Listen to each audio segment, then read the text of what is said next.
On Friday, November 15th, Netflix and Most Valuable Promotions bring you the highly anticipated heavyweight boxing mega event of the year. Jake El Gallo Paul will go toe-to-toe in the ring against Iron Mike Tyson, the baddest man on the planet. Don't miss this epic showdown live from AT&T Stadium in Arlington, Texas. Watch Paul versus Tyson, Friday, November 15th at 8 p.m. Eastern, 5 p.m. Pacific, live only on Netflix.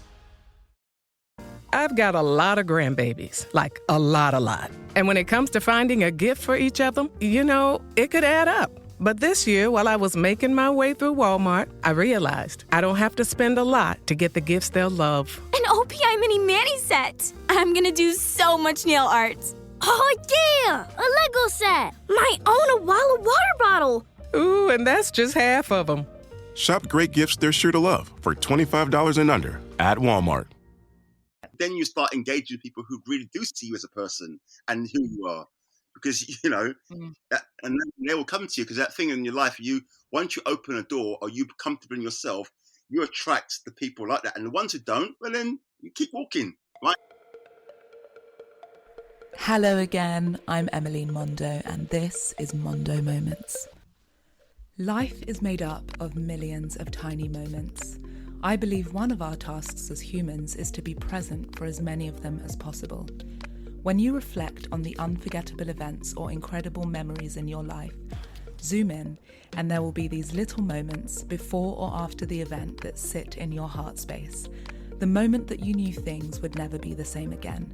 The hour you felt the shift. The minute that saved your life or the second that changed it. These are the moments that build movements. Sometimes they are global, and other times it's just the simple first step to change. Join me as I uncover these moments with my inspiring, innovative, and extraordinary guests. Othello de Souza Hartley is a mixed media artist based in London. His artistic mediums include photography, film, performance, sound, drawing, and painting. He received an MA in Fine Art from Camberwell College of the Arts and previously studied photography at Central St Martin's. Othello's work explores identity, masculinity, gender, emotions, and the changing perception of the Black body.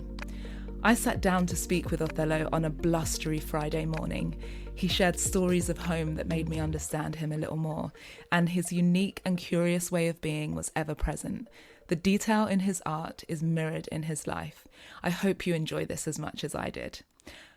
Othello, I'm so honoured to be speaking with you today. I spent the morning looking at your pieces and your work, and I was reminded of your brilliance. How are you doing? Hey, I'm good. A little tired today, but I'm good. Yeah, you did tell me before we started recording you'd been painting, right? Yeah, I was painting till 12 o'clock last night. 12 o'clock last night. Yeah, I know those, we were talking about those, when you get in the zone and you just feel like you need to keep going, you just kind of have to listen to it. So good on you. Right. I actually want to begin this conversation. I want to look into a bit of your childhood, because I've met you as a man, and there are elements of you that I find really, really intriguing. Mm-hmm. And part of that is your way of being, and kind of like a freedom that I feel that is really important to you.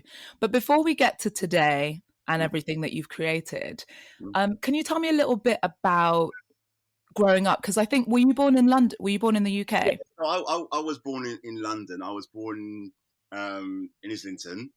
And do you want to talk about bit about my life? I've come. Yeah, well, I'd like to know that when you realised you'd be an artist and what inspired that, and also growing up. So Islington, we're talking London, like maybe 80s. I'm guessing, but I'm guessing that there weren't many people who had the life that you've shaped for yourself now. So I'm curious about what inspired you and what moved you as a boy. Okay, so the thing is, I didn't ever decide to become an artist. It just happened. Wow. When I was a child, I was always doing dressing up. I would dress up and do plays at home. And recently, it's funny because I met a friend of mine who knew me back, when I was growing up, and said to me, "You was always sketching," but I don't remember this. Really? Yeah, but I remember always doing dressing up and doing plays at home. And then I remember that I was wanted to do ballet when I was a child, but I remember always a story about never being brave enough to ask my dad because we'd go and pick up my sister from ballet. Yeah. I sat at the back of the car, and I've always wanted to do ballet, and I was like, And then when I became a teenager, I went off and went to performing arts school. Yeah. In Camden. I was going to performing arts school on the weekends. Yeah. And then it sort of continued from there. And I got into did some drama. I went to like this drama school I used to go to on Tuesday evenings as well. And they just continued from there. I think WAC, it's still existing. I think I've heard of it. So can I ask, were your parents also, because you're called Othello, which I love about you? I wonder, were your parents like really into you being in the arts? And are you named after Shakespeare's Othello? Yeah, I am. And so what happened was my dad wasn't, my parents, my mum was the person pushing us to be creative because she was really interested in music. The story is that she had opportunity to sing when she was younger, but dad didn't let her go. And so she was interested in music more than any other arts. My dad is creative, but he was much more more into, I would say more like sciences. But so that was his thing. And he was against art because he was against it, but obviously my dad was a generation where, you got to get a job and art's not going to pay. So he was more like, oh, you need to be like, they were always pushing me to be a doctor. Like, oh, you should be a doctor, you'd be a doctor. And then second from a doctor was be like a lawyer. Never in the arts. But I just continued and continued. And believe it or not, I never made a conscious decision. I just knew that was something that I wanted to do. And at some point I just said, I'm just going to pursue this life. But I remember when I was a kid saying to myself that I don't want a normal life, which I didn't understand what a normal life was. Yeah. I remember, I knew deep down inside, and a child, when you have ideas and you have dreams, but they're not formalized because they don't come from nowhere, but they're just like visions that you get of your future. Yeah. Everybody gets that. But I deep down, if I really be honest, knew that I didn't want a normal life, which I didn't know what a normal life was. Yeah. I wanted something different. And I think even at school, I felt like sometimes I didn't fit in, and certain boys that I was growing up with, and I noticed that. But you're not really aware of it, but there's something inside of you. Yes. You don't really fit in. You're a bit different, and they noticed it. And there was always comments, but it just didn't manifest until I got to that age. And I thought, you know what? I just need to find my path. And then when you find your path, you continue. But I actually, to be honest with you, I think the arts was calling me from since I was a child. And then as your confidence grow, I was going to do performance first, but then I realized I didn't really like being in front of the stage, but I knew I liked performance. Yeah. And I was always doing photography, and then that kind of took off first, but the other practices were there. And then I wanted to find a way, as you grow as an artist, to kind of bring things together and then stretch the other parts of your creativity. Yeah. Well, what I love, that insight is so glorious, because as you were speaking, I was also now having visions of some of the exhibitions that you've gone on to do. But even from that young age as a boy, you were exploring dressing up. You were intrigued by the ballet that your sister was going to, and you knew within yourself that you wanted to do things a little different. And then in your project, so much of one of the things that I'm drawn to is that I see that your eye has a real appreciation for the human body and form. And there's a kind of like the way that it's undressed, but also celebrated. It's like seen and raw. And it's like those things had kind of always been in you. Yeah. So I would say to you, a lot of that comes from, because I'm obsessed with contemporary dance and ballet.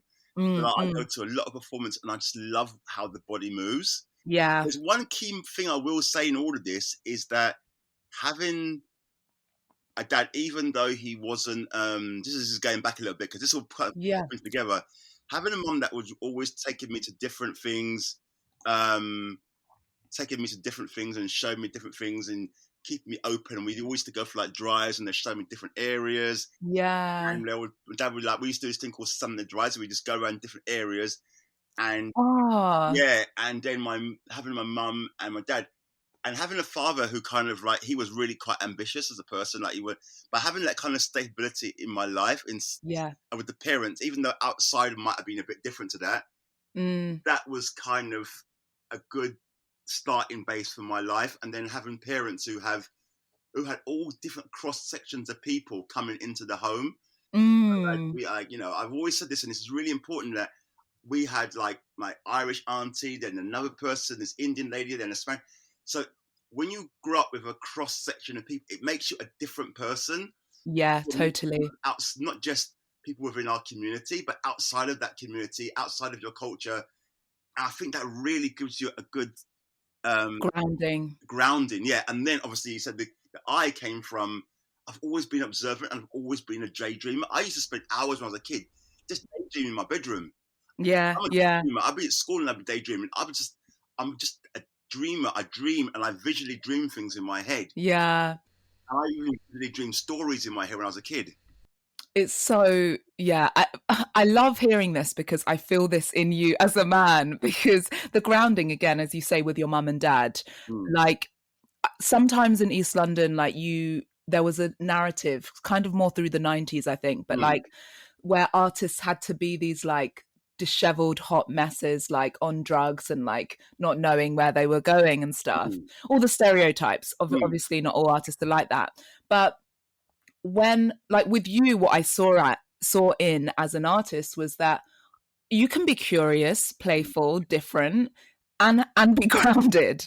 And you always had that sense of, I mean, that's not to say that I'm not making the assumption that everything is always smooth sailing, but it sounds like having that sort of like stability at home, even just the presence of two parents meant that you had that sort of anchor, even though you aspired to do something different. You talk about art just sort of happening and not choosing it, but when did you decide to study it? Because you did the fine arts, right? So the journey started in about the late 90s. Yeah. And then I was at St Martin's. Then I took a break, quite a big break, and then I went on to do an MA in fine art. I thought that, you know what, I was doing everything else. I was doing my work and I started to get commissions. But one of the things that I felt that in myself that was lacking was contextualization. Right. I thought it was there, but it was just that I needed to be able to express it more. And I also needed to understand about working a bit slower in my practice, because I was then I went on to do this MA at Camberwell. So I had this amazing lecturer who really helped, and she was quite tough. She was the head of our department, Rebecca Fortram. And Rebecca Fortram was lecturer, and she would do things like, I'll be having the crit and she'd just look at me and with no like thing, and she would literally watch the ground open up and swallow me when we talking about my work with nothing in her eyes, just a blank stare. And then at the end, they should come up to me and say, "Did you enjoy that?" And I was like, "That is so psychotic." It's like, but you know what? It gave me doing that MA changed everything. It gave me such a grounding about being creative, but also to really understand and formalize your work and having more context behind it. Do you think that sort of intent she gave the sort of the attention and intensity for you to truly look at yourself? Yeah, and also what it does is, like, for me, it's like I always like to continue to learn. So that was like the next step that was missing from my practice. Before I was doing the okay practice, but it gave me like a self-confidence to go even deeper into my practice. And also to let go of certain things, because my work's becoming a lot more silent and it's a lot more still, and not having to have so many layers, and sometimes just having simplicity in the work. So I think that was one of the switches. Yeah. And then continually keep practicing, and then getting this new studio. I finally found an environment and a studio that I need a bigger studio now, because it's actually too small for me now, but gave me the real space to really focus on the work. And that was when I got that studio in 2018, I think it was. Yeah. And is that where so I would like to lean into the masculinity and exploring that. Is that from where the masculinity work was born? No, so the masculinity was born on my MA course. Oh, right. Okay. So prior. So prior to prior to that, what that studio has just made me do is actually push my practice further. So I've got a space, finally a space where I'm around other inspiring artists, and it's really pushed me to push my work further. And also taking on a studio. I've never taken on a studio before, but this is quite an expensive studio. It's a cost. So it's like, you got to get serious. Yeah. And I'm really pushing and my practice, and now it's pushed it so far that now I need to get a bigger studio. Yeah. So you're represented by a gallery, right? No, I'm not. No, not now. Oh, you used to be. And so what's the difference with when you're working by yourself in terms of like taking on a studio like that with pieces and commissions and that kind of thing? Do you now feel a sense of freedom because you're sort of like creating what comes up and then... No. The gallery never put pressure on me. Just that, obviously, we know there's an explosion of the African art market in the last couple of years. Yeah. The problem I've had is that, not as a problem, but it's where do you place me within this market? And I just had me in my gallery. They didn't put no pressure on me, but it was like the work that I'm producing doesn't fit the stereotype narrative of what African art should be. Wow. And that's what you get a lot in the art world. So you get some of the African artists, they want the people who control the art world, they want a sort of narrative. So I don't really fall into that. My work's not, it has some color, but my palette is quite dark. Yeah. So there's a conflict there. And so that wasn't so there was never pressure for the gallery, but I just felt that my work is not in that market. My market needs to be a broad market. Yeah. And so I think that's where my thing. So there's no pressure. So all I'm doing for myself is that is that point in enough when you become so comfortable with every part of your life connects, like my home life, the way I dress, everything all connects. Yeah. And so the work that I'm producing is solely from within me. It's no pressure. And you get to the stage where it's like, well, then the people who like your work will come to you. So now, if I get a gallery now, it will be the gallery that appreciates the work. Yeah. I mean, there isn't anyone who's selling. Sorry. No, well, this is why I adore you, and I think that your story is so important, because that little piece there, that I think a lot of Black artists will have this experience in which institutions or labels, or I've spoken to musicians who've had the same thing, where they want to present you as a version of Blackness that they see or that will sell, when the true act of freedom actually is to do what you want to do on the grounds of your expression, and not to fall into another bracket. And I think parts of, again, why I think your story is important is because it might take a bit longer to maybe be seen or be understood when you choose this path, but it's so important that we not only see examples of choosing your expression based on what's coming from within, but it's important for your growth, and you're choosing you over fitting into a box. And what they miss, what's so crazy, is that what the institutions miss is that is the radical act there. That's the most radical act, actually allowing an artist to just express without falling into a bracket that you want to sell.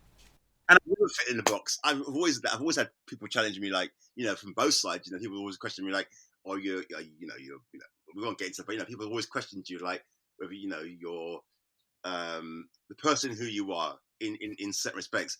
And to be honest with you, I've never really fitted in a box. The way I always look at it is that I know who I am. I don't need to go around talking about it, because I get up in the morning, look in the mirror, I know who I am, and so I don't really tag on to when people say, like, I know there's this whole question now about, they put you like, are you a Black artist? I'm just like, I'm an artist, and I understand why some artists do those sort of things, and the reason behind it, because we know there is the reason behind it, but it's just I'm trying to just be true to myself, and most of the days I'm just Othello being Othello. Yeah, you so are. I mean, and there's so much power in that. But, in that, because I know that there might be Black listeners or, young aspiring Black artists who are like, yeah, but like, as a Black artist, this or that. The way that you seem to have explored this is let your work speak. So even though, you're committed to being who you are, exhibitions and sort of collections do mainly incorporate Black bodies. Mm-hmm. Like the piece that I was in, that was all Black women, right? And that was Yeah, a sort of celebration. exactly. Do you feel that that's sort of your angle? Like you just let your work speak? Exactly. And I'm actually quite a quiet person. I'm very private outside of the, everything else. I'm quite a private person. My work is my voice.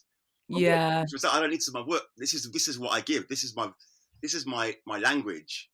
Can you talk a bit about what inspired you to do the project? The project that I was in was called I Am, right? Or yeah, so I Am. So that came from many years of conversations with Black women, hearing things when I go and visit my grandmother, who was sort of mixed. She was mixed race kind of thing.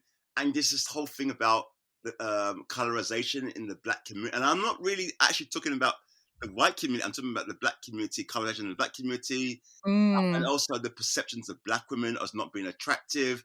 My things comes from everywhere. From things like popular culture, watching this documentary about how Black women on dating apps are the least likely to find dates on dating apps because they're the least desired women. And things like that, and Black women not considered beautiful. And then you got from like things in slavery, and then like the colorization in our own communities.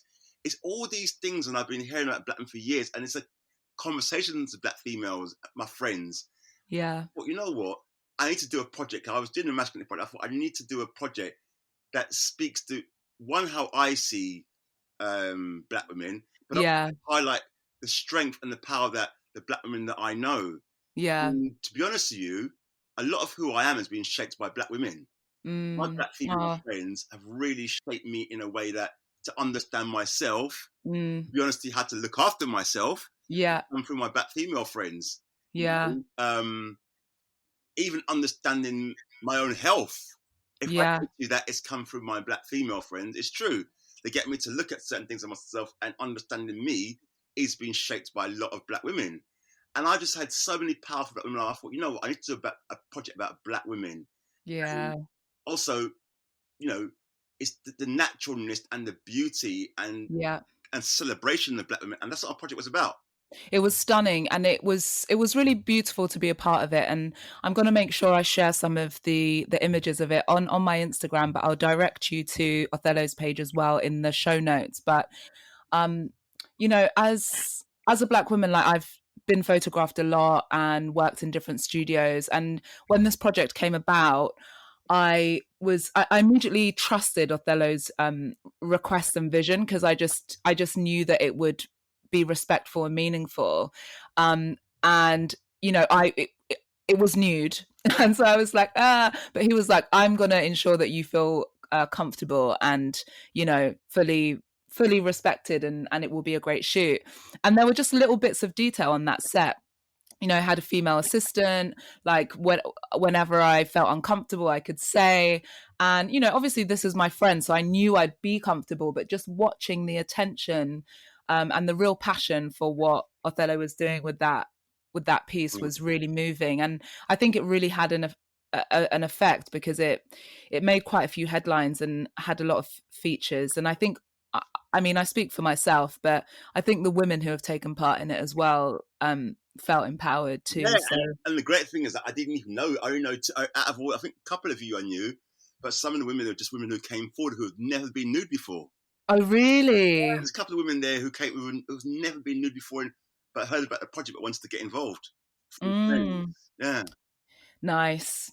Okay, well, slightly moving on, still in the realm of your creations. I was reading an interview earlier in which you were talking about film, and you said, I enjoy the process of working with film. It's almost like a ritual, loading the film, which gives you time to think, and it's magical.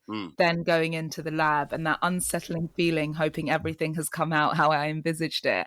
And I loved that you described it as feeling like a ritual and magical.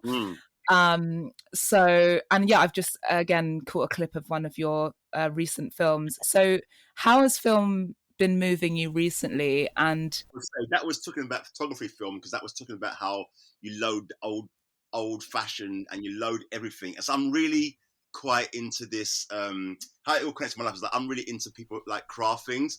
So when loading the film is like the old film is like you load the film, you got to take it out. It's a whole process. Yeah.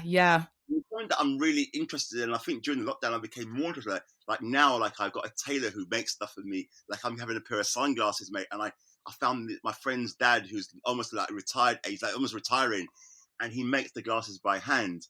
It's this connection to this craftsmanship that I really like, and there's a passion behind it. So when I'm working with film, it's like you roll the film, and there's a hands-on connection with it, and then you go to the lab not knowing how it's going to turn out. Just like this I went to the other day, and he's an elderly man now. I went to see him, and he was like, "I'm going to do the glasses like this, and then I might have to do this." Workshops like mine are not around much these days, and you're talking to him, and this is like passion. Yeah. Done by hand. He goes, and if you don't like certain parts, I will sand down certain parts, and I can relate that to photography because it's just like it's craftsmanship, and when he's looking at you, he's like this glint in his eyes because he knows everything, how the glasses should fit. That's how I treat photography. Yeah. Like that craftsmanship. And then when you talk about the film, for me, what it is like certain projects relate to certain projects. Like I'm working on another one, which has been like, I've been trying to raise the funding for more than 3 years now. And I'm unfortunate my dad passed now. So, and when he found out only about it in 2019. Right. And I've been working on it for 2 years, and he was going to be part of it. It's called Fathers and Sons Relationships. Oh. And it's a conceptual piece about. I mean, we got actually 180 Strand who offered to give us the space for the exhibition. We've got to shoot the film, and we got to raise the money, which is like 40,000, which we're trying to raise, and raising it for the last like nearly 3 years, and we nearly came close twice. Yeah. Sponsors, and then Brexit happened, and we lost it. We lost out, and then it's like anyway. But we're working. You'll get there. Yeah, we'll get there. But what it is for me is that each project lends itself to a specific medium. So if I try to do a certain project with a specific medium, it doesn't really highlight it in its best. So maybe that certain project have to really lend itself to film. Some have to be painting, and some photography. It depends on the project, and that's how I treat it. So with film, for me, there are certain projects I cannot express it through photography. So that's when I have to switch to do it as a film.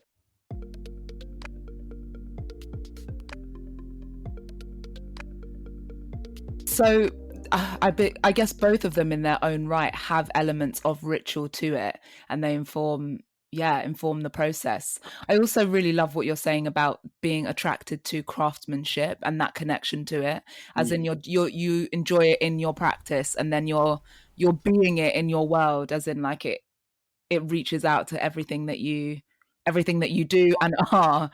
I love quality. You know, I really like things that are like quality. Like even the art shops I go to. I used to go to like these really like big art shops, like those big ones. And them. I went there one day and someone was like, "Oh, just use that." And I was like, "Well, I'm trying to have a conversation with you." And the woman just like, "That one." And I was like, "Huh?" Yeah.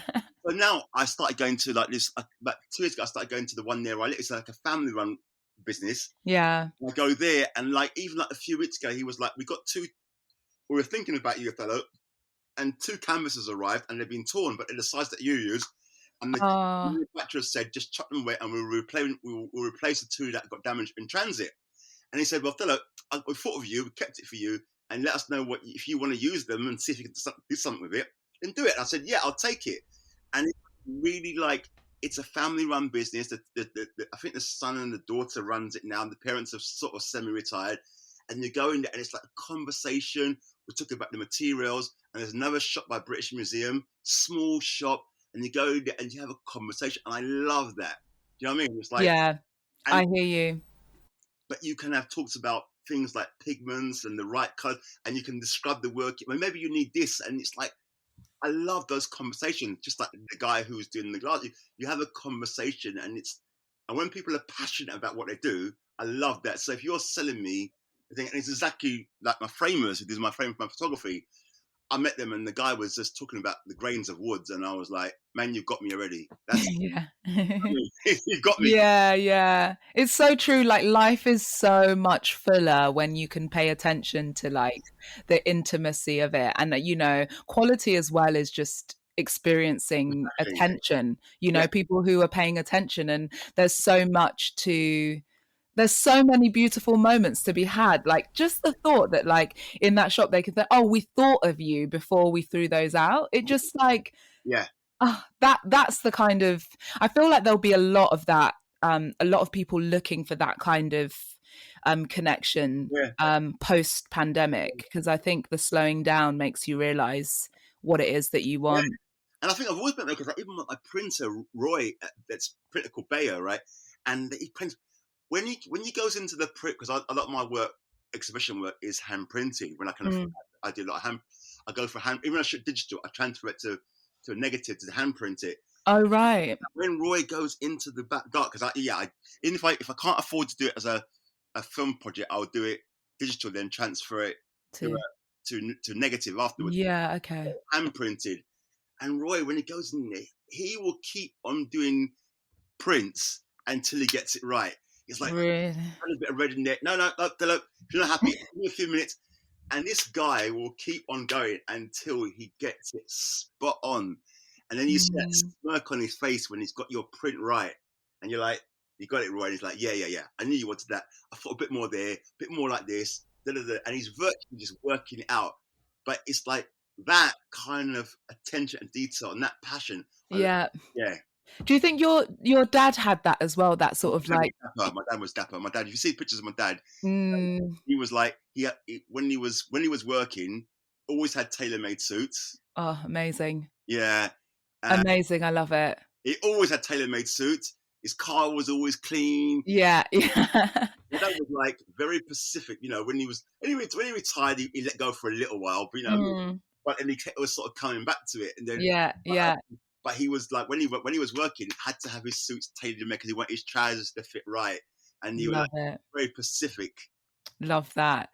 This podcast is about the moments that change your life. And it just so happened that, when I reached out to you in 2020, you did tell me that of your dad's passing during COVID. And thank you for sharing it with me in that moment, because it's just always very challenging. But one of the things that I've heard from you is that moment has sort of been a shift in your life, and for the positive, in a way that, like, in the way that you now are being. And there's that old saying that death has a way of creating new life. Yeah, exactly. And I wondered if you could share a little bit about that, because I think it informs your project. Yeah, I said when my dad died, it's like my dad wasn't expecting that. We were actually making plans for the summer, and he got COVID. And when COVID happened, he was more worried about me because I was in China the year in 2019. Right. When I came back, I had this really weird illness, and he was so worried. And then when I was going off, because I teach at university sometimes, he was really worried about me. And then we had little jokes about what this COVID's about. Yeah. When he got it, he didn't know he got it, because I found out we joked about it. He goes, "Do you think you got COVID, Dad?" And he was like, "Hey!" And then literally in a space of a week, it got really bad, and then he had to go to hospital, and then he died that early morning. And I did find a text saying that he had died. But what the interesting thing is that we were talking about things because there was a restaurant in Brixton that we drove past, and you could sit outside, and we were talking about this in the winter again. He said to me, when the summer comes, let's go to that restaurant and sit outside and have some food. Yeah, we look forward. So he wasn't expecting, I wasn't expecting, and it was an unexpected death. Yeah. He did have diabetes, so I think when people have diabetes, that really, the COVID really affects you more. Yeah. But it's that moment when you see someone pass, and my dad never lost that spirit for life. Yeah. He was a person who loved living. So when you see his life gone just like that, and then you weren't expecting it, he was making plans of other things. I think what it made me realize is that, life really can just go at any moment. Yeah. So fragile. And he always used to say to me, like, stay positive, stay away from negativity. He goes, try to keep a positive life, Othello, because you know what? Negativity will overtake you. And he always was pushing and saying, work hard, be positive, and always produce quality. And that's when he passed, it was like, you know what? Life really does come to an end. It's something like hits you. It's like, it does really come to an end. And especially someone who was full of life. And I was like, you know what? I've shifted away from people in my life who I just felt have a negative I've cleared the deck. Yeah. a horrible way, but just in a nice way. Like, I'm going to let you go with love. Mm, Um, and I'm now going to live my life, because my dad would have hated if he ever knew that I would be like sitting there miserable going, oh, that's it. He would be like, he got cremated, but he'd be turning wherever he is now. yeah. He'd be like, what are you doing? He'd be slapping my head going, wake up, enjoy Yeah. your life. And Yeah. I'm going to push my life as much, do everything I can, push it, don't have no boundaries. Like, just go do live the life that you want. Because at the end of the day we're all going to end up one place. So you know what? And like, I wrote, literally, someone did write, asked me to do this teacher training recently. I wrote this letter to the university. No, I don't. I said, actually, you know what I bring to the university is my practice. I don't want to do teacher training. And it's like, after this period, I want to live the life I want to live. Yeah. I offered something in America recently to teach, more full-time. And I was like, no, more money. But you know what? I just want to live my life, whatever it means. It's not about how much money I have. I just want to live my life and make sure that I'm doing the things so that, when you get to a certain age, I want to smile rather than being, oh, I wish I lived my life over again. I don't want to. Yeah. Yeah. Yeah, gosh, thank you for sharing that so beautifully. Every now and again I meet people who there's like ways that they are that makes me curious about their parents, because I'm like, there's something about you that like you must have had a bit of grounding or like teaching from. And as you've shared like all of these traits and teachings that your dad gave, like the beauty is that so much of him will live in you, in what you value. So yeah, it's really beautiful. So thank you for sharing that. I mean, another area in which I think you were living your life courageously and exploring is that you're another one of my artist friends who has been to my hometown, Uganda, Kampala. And I just, and you loved, and that was a residency, right? Oh my God. I've been to Morocco before that, but just setting foot on the continent is just, and then particularly Uganda was amazing, because we've had this rumor in my family that there's East African in my family. And a lot of people thought I was East African anyway. Yeah. And so when I was there, people were like, are you Ugandan? My name, you're Othello. A woman wrote on a bit of paper when I was doing my receipt. I said, I'm Othello. She goes, and she called her friend and goes, he's one of them. She goes, one of them. And I know what she meant. She one of those that go abroad and they come back and thinking they're no longer. Oh, no longer like Ugandan enough. So she thought you were just trying to be like, it's actually Othello, not. And because Okello's an Acholi, was she thinking it was a Choli? Yeah, because she thought I was on the border. The part when you're on the border between Kenya and there's a. Yeah. So she actually wrote Othello on my feet. Like, one of them. I was like, no, I'm not. Because she thought I was working abroad and come back and think they're all stush now. And they're like, I'm trying to be your. And I'm like, no. And she literally, Ugandans can be women, can be feisty. Oh, that's so funny, yeah. She goes, in a subtle way, though. She goes, he's one of them. And I was like, no, I'm not. I'm not. I'm literally not. I'm telling you the truth. That's so funny. I think were you doing a bit with 93 Feet East? I was there and I did a residency, and I didn't know what I was going to do when I went there. I just knew that I read about this red soil. Yeah. The first starting point. I had no clue, and I just went there and I adapted this thing like after 2 weeks of keeping quiet, listening, and letting the stories and the atmosphere dictate the work. And then when I got there, what I realized was that so many people, because I think Uganda's got the second youngest population in Africa. Yeah.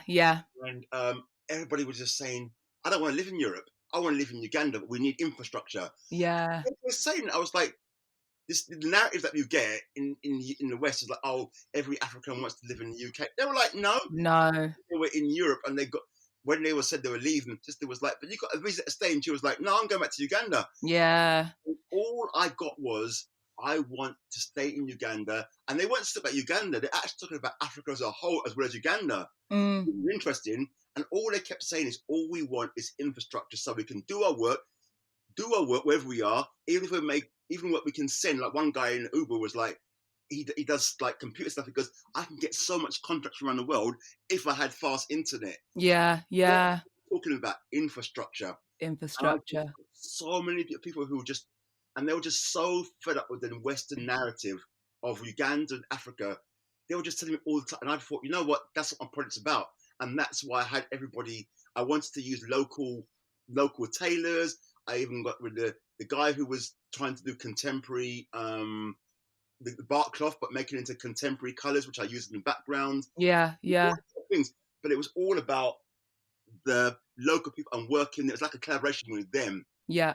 Because they were just saying all saying the same thing. We love our country. We love Africa. Yeah. Well, we need to be able to network with the rest of the world, and all we need is give us the infrastructure, and we can do it. It's so incredible because that is what I loved. You know, my experience going back. I was born in Kenya when I was younger, and then grew up here. Born in Kenya when I was young. All right, I'll start again. I was born in Kenya and came to London when I was 3, and then spent all of my life here until I think 18 when I went back for my first trip. But obviously I'd picked up on the exact same narrative which was kind of like, you know, Africa's a terrible place, you won't have fun, like everyone wants to leave and come to Europe.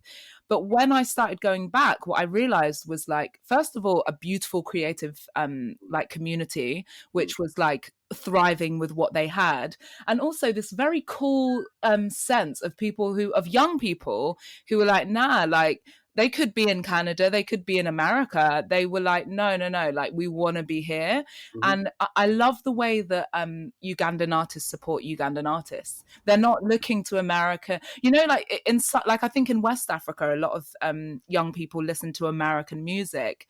In Kampala, they're like, no, I'm listening to like the local, like Bobby Wine. Do you know what I mean? Reggae, which surprised me. There was like a lot of like, I was like, wow, it's like, yeah, Bobby Wine and reggae. I was like, wow, okay. Well, there's a big Rasta community in Kampala, which is great as well.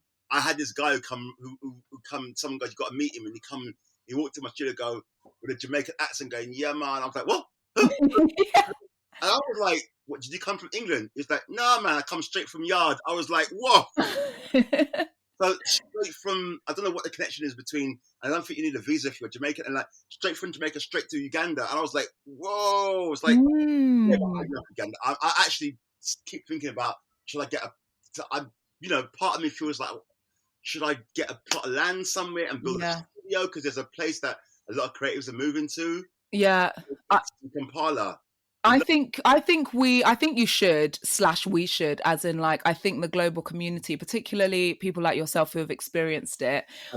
I think that if we were, maybe this is one for like off the record, but my sister's like got her land and planning, you know, some time back there. But I think if as a collective of artists, we were like, it wouldn't cost that much for us to put together something and get like a bit of land and like even just have it as an option, whether it's like you create from there but I think it's a good move. Yeah, because a friend of mine out there, Gloria, she said that there's an area that she's living in. She runs the African Fashion Week, Kampala Fashion Week. And apparently they're all trying to create as a movement around there, and it's become like a creative hub around there. Oh, really? Yeah. Is that in Kampala or outside?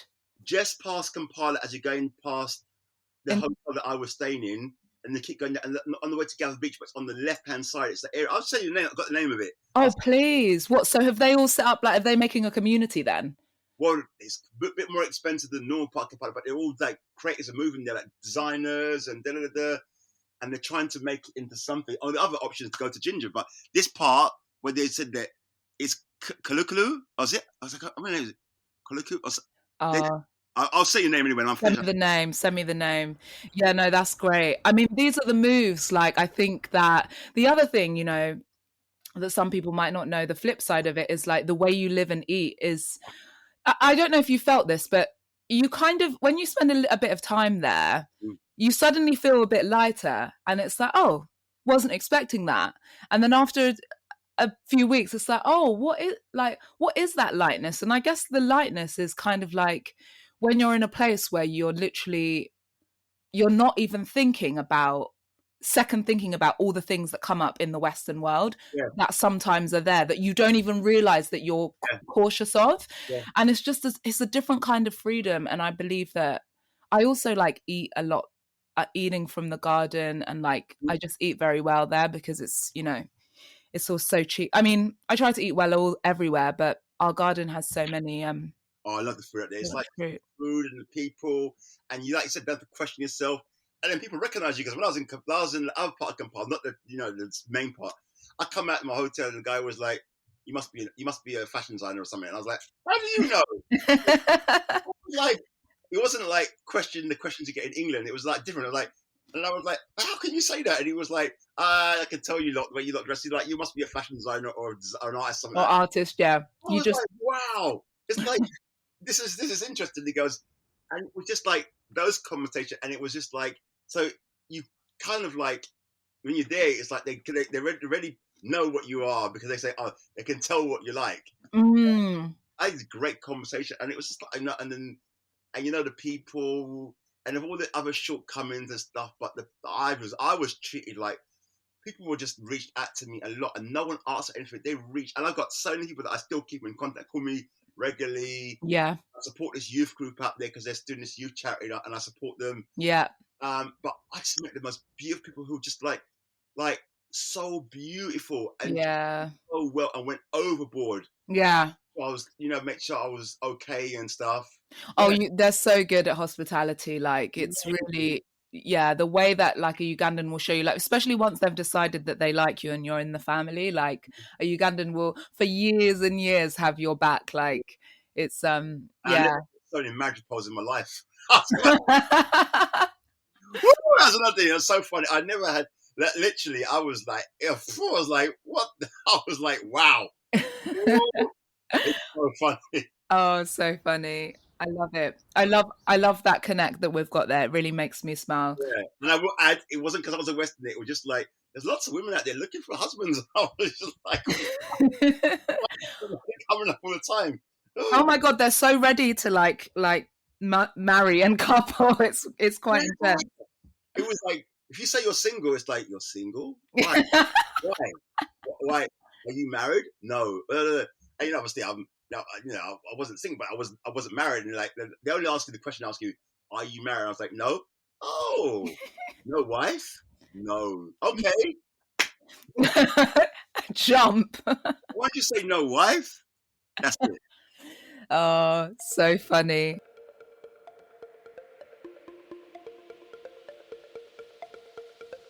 There's one question that I think is timely and incorporates your work. The 2020 solo exhibition, Catalogue of Emotions. How did you create that during the pandemic? And so that was the first time, a guy that I was trying to work with for ages, and I got this show, and I just ultimately, it's always about the thing is like, when you get a show, which I could, possibly could done it with them, but I remember this guy I had, we always talked, and I thought, no, let's give him the opportunity. Let's give him the opportunity to do his first show. Yeah. He did. And it was the first show that I brought the painting and the photographer together. And how was that? How did it feel? Was it a mixture of new and old, or was it all created? It was a mixture of new and old. But I was working on the work all the time because I'm always making work. So it's like I've got so much work. You can just go into my studio and literally like a jigsaw puzzle. Okay, let me just take work and create a show. I did it, and people were like, "Oh my God!" Because sometimes that photography is seen as the lower hierarchy in the art world. Right. In this show, everybody was saying it was like there's no hierarchy. It was like, and there's a language going on between the photography and the paintings. People were like, "Oh my God, I prefer your paintings," and some were like, "I like your photography." There was like different people like different things, but as a whole, people were like, "Oh my God, this really highlights how photography and things shouldn't be separated." It's like this is an exhibition about art, and it was beautiful to see all these mediums together. But also, some people didn't know I was painting, and I also did some word pieces as well because I also do word pieces, and people didn't know that. So when they came, they're like, "You do word pieces? You do painting?" I didn't even know all this, Othello, and I'm like, well, it's because I don't have a gallery that shows all my work. I don't have a gallery at the moment because you get gallery readings, and also that people sort of always think I just do photography, but it's just that the work hasn't been out there enough. But a lot of people were surprised. They were like, "I thought you weren't doing much." I was like, "You've created all this?" I said, "Well, that's why I'm quiet sometimes because I'm busy doing work." Exactly. Yeah, it's beautiful. This is what I wanted to come to. You are the first man that I have on Mondo Moments because I launched in international on International Women's Day, and for that month I had, you know, a host of glorious women: Shingi Shonua, Janelle Lewis, like Joycelyn Longdon. So I've been mainly speaking to women, and then I did a little poll on my Instagram stories where I was like, I think I just need to open this up and not stick to one type of person. And then everyone, you know, it was unanimous, and I was happy. Everyone was like, yeah, obviously. Because obviously all the stuff that I often do with like sisterhood and women, I tend to just focus my work. But I thought it was so important to expand, mainly because I'm a spirit-led person, and I see people as like souls and illuminous, and like I don't worry, and gender is irrelevant in that way for me. You know, if you're a luminous, you're a luminous. But I'm in touch with my feminine side. Oh, there you go. Sorry, I didn't hear that. I said I'm in touch with my feminine side, and I'm quite aware of that. So. Exactly. Well, I enjoy that, and I think what I've observed in men normally who seem to just have this grounding and I think sort of power, actually they are in touch with their feminine energy. And I wanted to ask you, rather than say what does masculinity mean to you, what does the phrase like a modern man mean to you in 2021, and how do you balance those energies, because you do it like so brilliantly? Okay. First of all, is acknowledging that you got a feminine. It takes years that you like realize, and sometimes it's been, you know, some women don't like, you know, I've had a relationship with women like, oh, you've got a feminine. I'm like, I don't like it, and I'm like, well, you know, what can I do? Embrace it. Embrace it. Embrace that you got a feminine side. I don't need to be macho, because what does, you know, you realize that all that machoism and all that stuff, it kind of just holds back your life. Do you know what? You're not free. You're just like, hey, are you being true to yourself? That's another thing. Statistics show that it's damaging, because we've seen the rates of suicide in men specifically. And you know what? I don't. Again, it's what I said earlier on. I don't really care how I'm judged anymore. I'm just me. You know, whether I've got a feminine side and I've got things, I don't even question it anymore. Just this aspects of me. Aspects. Yeah, I love that phrase. Aspects of you. Embrace that part of me, and if you like it, you like it. If you don't, fair enough. If you like women say, oh, I like the men to be macho, even that is in a way toxic. Yeah. I mean, like, I want a man to be like, what does that mean? You know, because you're also perpetrating this toxic thing with men. If you say, I want a real man, or a man, like, what is a real man? Yeah. And then also this thing is like, people are like, oh, I don't want to be shown because I'll be conceived as gay, or da-da-da. It's like, what does it matter? I remember, I'm not lying to you, I remember somebody, I like one day, and now and again I wear black nail polish on my thumb sometimes. Love it. Someone said to me, but would like, and they really disturbed. They're like, but are you worried that some might think you're gay? And I said, why would I be? Yeah. Like, it doesn't matter. It's like, what does it matter? If people want to think that because of that, that's their problem. It's not my problem. Get on with my life, you know. The way that you're able to embrace this and be with it and be with yourself, I feel like you're like, I'm Othello being Othello, but I'm seeing, or I want to highlight that in a society where men have so many standards and conditions pushed on them, the way that you're being is actually like, I want to say revolutionary, or it's ahead of your time. I think Gen Z, what I love about the younger generation is that they seem to really like, they're done with labels and they're moving in such an inspiring way. But you're kind of ahead of your generation with this, and it's really cool. It's like I've always been this way, but it's like, I don't know any. It's like I've grown more confident in being this way. That's what the difference is. Or maybe I wasn't as confident, but I've grown more confidence in this way. Yeah, it's amazing. Your voice, your story, your way of being, which is my favorite phrase ever, is so important. And I hope, I really hope a lot of young Black men, I was going to say who are aspiring artists, but just young men hear this, because it's a very important voice and experience, I think. So thank you for being fully yourself. What are your thoughts on the way in which we're visible and invisible in the UK, as particularly as Black artists. Okay, we are invisible because there's a narrative about us. Everybody has a narrative about us, and they want to put the narrative on us without speaking to us sometimes. So it's like, I will put my narrative on you. I will determine how you are. So some people come to me and interview me, and they will say, Othello, as a Black artist, and I'm saying, okay, stop. Can we just start getting to know who I am as a first? Right. There's not just one identity of Blackness. Millions of us. If you're a person who's white, there's like, they're just a person, they're an artist or this person. There's an individualism in the person.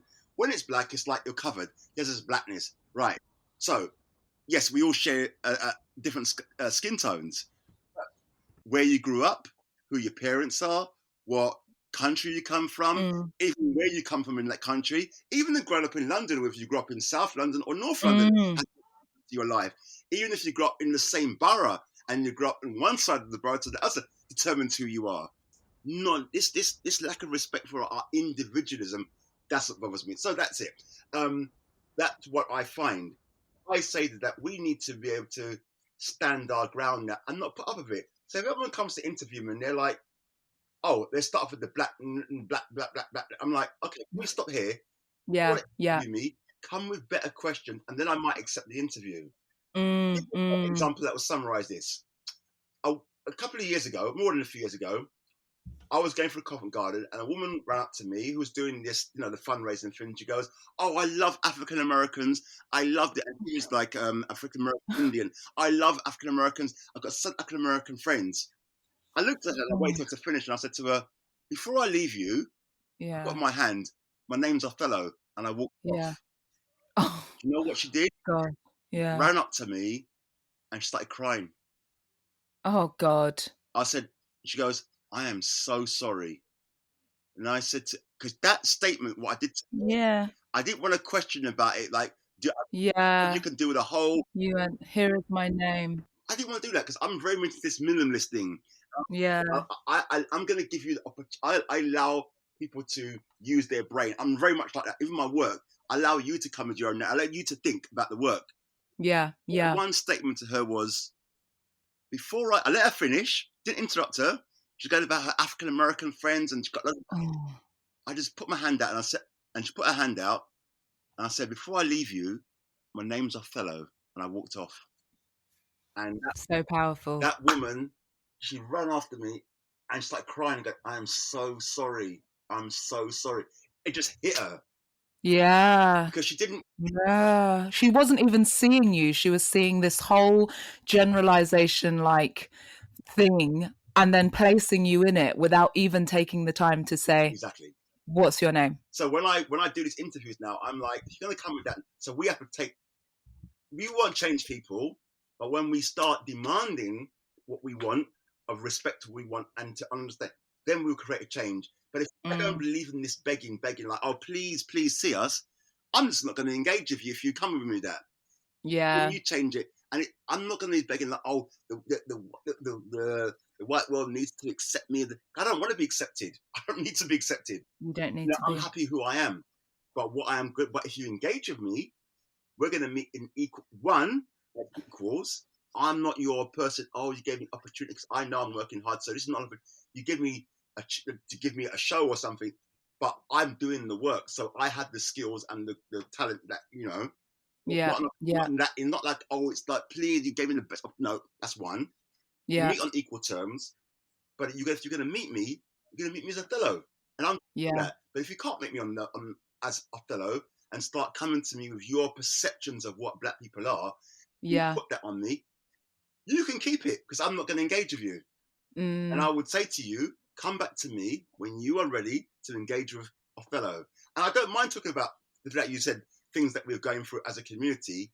Yeah. You start the conversation where you're open to listen rather than coming with your narrative, and then you start with the whole conversation about, "Oh, Black, black, that." But you don't even know if I even need. What if I was one of these Black people who don't even engage in all that? Yeah, who don't connect to it. Yeah. If I was adopted by a white family and never had an experience of it, I'm not saying that would be any difference, because you still have certain experiences of, like, we know there's racism, we know that kind of stuff. But at least get to know the person, and then we can move the conversation on and those things. But don't come with my whole story written before you even spoke to me. Yeah, so true. Oh, thank you for that. There's really nothing to add there because you put it so perfectly. I love that you have created nonetheless, and the invisibility to them hasn't affected you because you're visible to the people that, that are important, and the people who can see it, and that's who it's for. So it's a very powerful stance to take. We're there because you don't choose to see us, but we need to have the confidence to say, I'm right here. It's about loving ourselves first, isn't it? Rather than seeking to be like accepted from the outside. It's like, if you fully believe it, then you don't actually need their approval. They're there or not, Oh, I love it. Then you start engaging with people who really do see you as a person and who you are, because, and then they will come to you, because that thing in your life, once you open a door or you become comfortable in yourself, you attract the people like that. And the ones who don't, well, then you keep walking, right? Absolutely. Oh, thank you so much, Othello. That was like dreamy. Thank you for joining me, and thank you all for listening. If you are enjoying Mondo Moments, please remember to like, subscribe, and share. You can also leave a review. That would be quite nice, because then I could read what you love and what you don't, and then just do more of what you love and less of what you don't. And I wanted to let you know, I also have a Mondo Moments room on Clubhouse. So if you're using that app, you can hear some more conversations in that room in the coming weeks. Attention timeshare owners. This is an urgent consumer alert from the Timeshare Exit Hotline, a national company specializing in helping consumers legally get out of their expensive timeshare contracts. We're offering you a way to legally get rid of your timeshare. So if you're fed up with the maintenance fees that keep on coming and want to learn if you can terminate your timeshare legally and permanently, call today. Even if you've tried before and were unsuccessful in getting rid of your timeshare, call today and see if we can help. We offer a complete 100% unconditional client satisfaction guarantee. Make this completely free call and learn how we can help you legally put an end to your timeshare nightmare once and for all. You have nothing to lose, so call right now to qualify and receive a free consultation. 800-951-6756. 800-951-6756. That's 800-951-6756. Paid for by Airtime Media. You know, the average hospital visit can cost you around $12,000. So, do you have that kind of extra money lying around if you get sick? Me either. That's why health insurance is so important. Today, you can get health insurance plans for a couple of dollars a day and have health, vision, and dental insurance for you or your whole family. If you're moving or changed or lost your job, we have health insurance options perfect for you. What if you need health insurance for only a few months? We have short-term insurance options ready for you right now with fast approvals and cheap rates. Whatever kind of health insurance you need, we have it. One quick phone call and we'll find you the best health insurance options for you and your family for free. Call this number, 800-352-7084. 800-352-7084. 800-352-7084. For your free health insurance quote, call 800-352-7084. Paid for by healthinsurance100.com.